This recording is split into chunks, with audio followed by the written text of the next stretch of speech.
Kita makan kitab, kita makan firman dalam bejana kita. Ini bukti pekerjaan lunas. Ini rahasia hidup Kristus yang sesungguhnya. Ketika mereka sudah sangat lama dengan minum bir, merokok, yang penting percaya Yesus selamat. Bisa nangkap? Dan ketika Metodis sudah berlangsung terlalu lama, di akhir dari zaman Metodis tampillah Pentakosta. Berbahasa roh, bersorak-sorai, menari dalam roh. Ya, ada apa ini? Apa-apaan ini? Mereka digoncangkan. Dan ketika Pentakosta sudah mentradisi dengan bahasa roh dan lain sebagainya, maka tampillah anak manusia. Dan ini yang terakhir. Tidak ada zaman setelah ini. Glory, menggoncangkan Pentakosta, menggoncangkan Laodikia, karena misteri dibukakan. Haleluya, misteri disingkapkan. Ketika para pengkhotbah, para pengajar, para teolog Pentakosta sudah sangat berakar dengan meterai satu adalah Roh Kudus, penunggang kuda di meterai satu adalah Roh Kudus. Tampil anak manusia meluruskan yang salah. Itu bukan Roh Kudus, itu antikris. Haleluya. Dan lain sebagainya. Anda bisa mengikuti semua apa yang dikatakan oleh Brother Branham. Itu sangat membingungkan di zaman tersebut. Anda paham itu? Karena Tuhan akan menggoncangkan dengan sesuatu yang tidak lazim bagi zamannya. Kalau Anda mengkhotbahkan sesuatu yang sama seperti mereka, tidak akan ada goncangan. Amin? Dan saya berpikir itulah sebenarnya air kolam Bethesda yang tergoncang.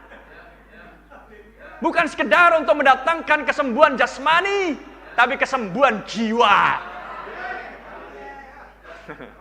Haleluya! Terpuji nama Tuhan. Sehingga orang-orang Pentakosta pun kelimpungan. Karena mereka sudah terbiasa dengan panggilan altar call. Siapa yang mau terima Roh Kudus? Mereka terbiasa dengan tumpang tangan dan sebagainya. Mereka tidak sadar bahwa firman yang disingkapkan, firman yang keluar dari mulut Brother Branham, amin, adalah roh dan hidup. Itulah sebabnya Brother Branham ketika berdoa untuk kesembuhan berlangsung, Anda tidak mesti harus punya kartu doa. Nomor antrian itu. Amin. Kalau Anda punya cukup iman, Anda tidak mesti harus datang ke podium ini untuk saya tumpang tangan. Anda tetap di kursi Anda. To be healed, stand to your feet right now. Every person in the building who wants to be healed, stand to your feet. Raise up your hands like this to God. Almighty God, the author of life, the giver of every good gift. As thy Spirit is here tonight, I pray that you'll heal every person in this building.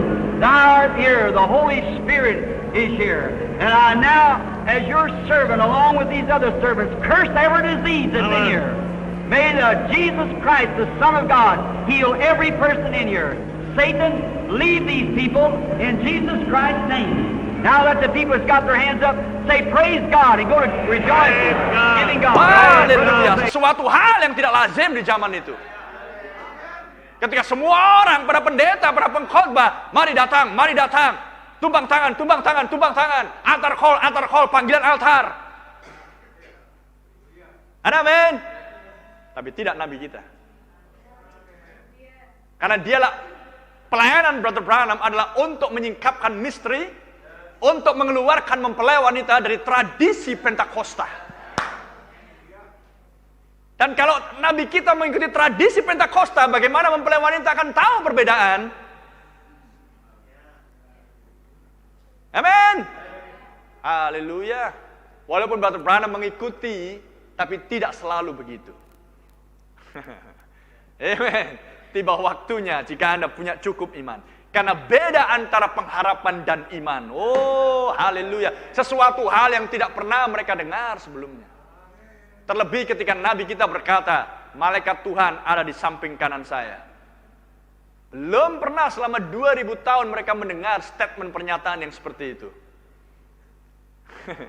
Amin.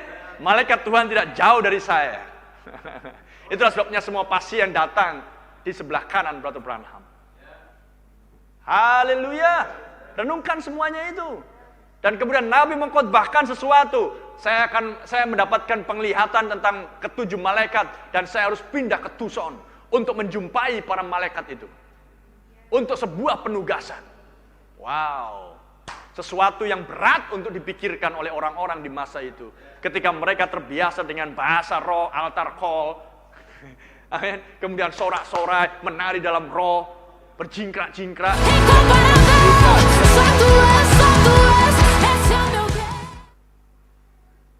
Saya tunjukkan, itulah era reformasi. Itulah sebabnya nyanyian tadi katakan, saya tidak butuh reformasi. Saya butuh transfusi. Dan transfusinya datang oleh firman yang dikhotbahkan. Haleluya. Seperti Petrus sementara ia berkata-kata, Roh Kudus turun ke atas Cornelius dan memenuhi mereka semuanya. Seisi rumah itu. Amen. Mulialah nama Tuhan. Inilah kuasa power firman khotbah. Anda harus pahami sekarang. Bukan altar call, bukan apapun yang bisa membuat Anda dipenuhi Roh Kudus. Tapilah khotbah firman itu. Amin. Terpuji nama Tuhan. Bukan seberapa hebat Anda menggambar di papan tulis untuk membuat jemaat mengerti. Mengerti, tahu tapi tanpa Roh Kudus. Amin, saya maksudkan. Karena bukti dari kuasa khotbah itu adalah untuk mengubahkan cara berpikirmu. Mengubahkan hatimu. Bukan sekedar untuk menambah pengetahuan.